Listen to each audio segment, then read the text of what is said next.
CPA versus EA. Which is better?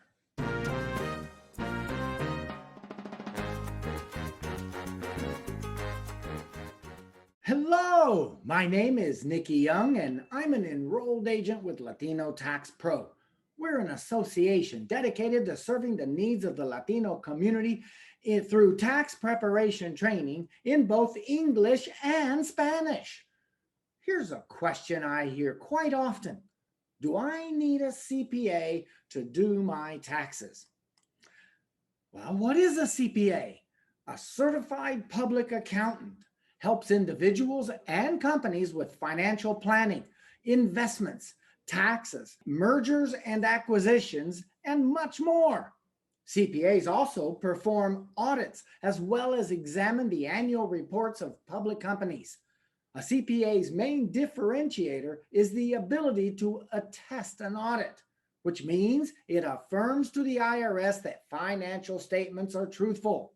To do that, a CPA will request bank statements and other proof, which limits the possibility of error.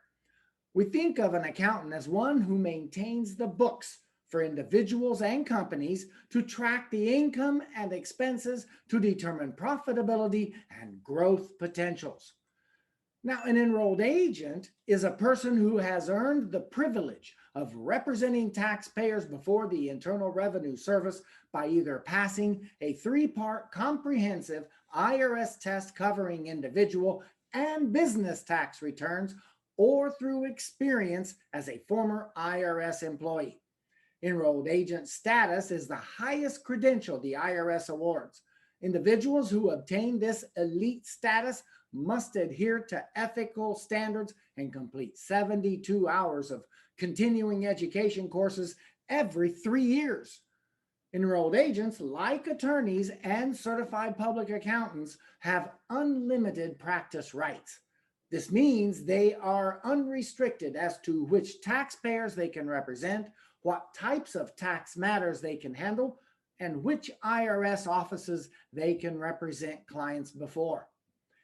Both the CPA and the EA are credentials that must uphold stringent ethics standards, but the CPA is regulated on the state level and the EA is regulated on the federal level. To become a CPA, you must complete 150 undergraduate hours and pass the 4-part CPA exam, which is administered by the AICPA. The CPA exam consists of 4 parts: auditing and attestation, business environment and concepts, financial accounting and reporting, and regulation. Taxation is covered under regulation. CPAs are licensed at the state level, which limits their scope of practice to within those jurisdictions. However, CPAs can gain reciprocity in certain situations. The process for EA candidates is much simpler.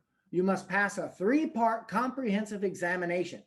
First one is for individual tax returns. Second one is for businesses. Third one is for representation, practice, and procedure, which covers all aspects of the tax code. So it takes about 8 to 9 years to become a CPA because of all the requirements. You have to have 150 hours of college credit, that's a bachelor's and master's degree, before you can sit for the CPA exam. Some states also require a certain number of hours worked under the direct supervision of a CPA before allowing you to take the exam. You must also pass that daunting CPA exam that has an extremely low pass rate. To become an EA, it takes far less time. All you have to do is pass a 3-part exam administered by the IRS, then apply for licensure. You could be exempt from taking the exam if you have qualifying employment with the IRS. Now, how much will it cost you to get your CPA license? Where you go to school to get your bachelor's degree will be one cost, as well as if you continue on to get your master's as part of the 150 credit hour requirement. The license itself will only cost about $150, and in order to maintain it, you must take ongoing continuing education, what we call CE courses. CE requirements are determined at the state levels and are cyclical. For example, about 120 hours in 3 years. As an enrolled agent, you will specialize in tax issues. This includes preparation of taxes for individuals and business entities, as well as advising clients. You will find job opportunities at tax preparation franchises or working for a CPA. CPAs, on the other hand, have many more job opportunities. You could work for the government, in the private sector, or for individuals. CPAs have gone on to become CFOs, controllers, tax specialists, or auditors. They can work for the government, large and small companies and or corporations, in not-for-profits, or be self-employed. On average, CPAs earn more than EAs, but salary varies depending on where you are on the career continuum. Generally speaking, though, if you are a CPA, your income will quickly outpace that of an EA. The income potential for EAs tends to flatten out over time, with peak earnings to be around $60,000. CPAs, on the other hand, have many opportunities to make money. If you are a partner in a CPA firm or a CFO for a conglomerate, you could easily take home 6 figures. The median salary for a CPA is $62,123 versus $49,000 for an EA. So, which is better? The answer to this question really depends on what you want with your career. So I challenge you with another question. Why not have both for the price of one?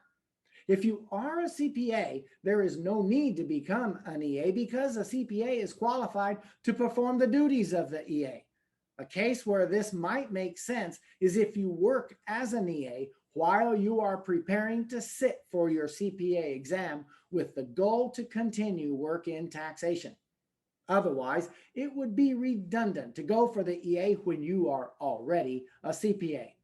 However, if you enjoy working with taxes and the challenges of keeping up with complicated regulations, then becoming an EA might be the path for you. Both the time and price associated with the EA designation are far less than those needed to become a CPA. It's also important for you to know that market demand is greater for CPAs than EAs.